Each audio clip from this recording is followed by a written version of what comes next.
ಗಿಡಗಳು ಯಾವುದು ಇದು ತಗೊಳ್ತಾರೆ ಅಂದರೆ ಬ್ರೀದಿಂಗ್ ಆಕ್ಸಿಜನ್, ಗಿಡಗಳು ಯಾವುದು ಗ್ಯಾಸ್ ಬ್ರೀತ್ ಮಾಡ್ತಾರೆ?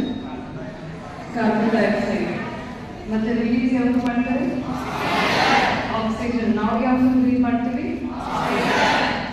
ಗಿಡಗಳು ಏನು ಆಕ್ಸಿಜನ್ ಬಿಡ್ತಾರೆ, ರಿಲೀಸ್ ಮಾಡ್ತಾರೆ, ನಾವು ಆ ಆಕ್ಸಿಜನ್ ಅನ್ನು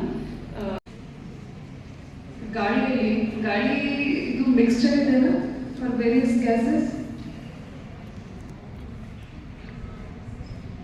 ಬೇರೆ ಬೇರೆ ಗ್ಯಾಸ್ಗಳು ಮಿಶ್ರಣ ಇರ್ತದೆ ಅಲ್ವಾ ಗಾಳಿಯಲ್ಲಿ. ಆಕ್ಸಿಜನ್ ಎಷ್ಟು ಪರ್ಸೆಂಟೇಜ್?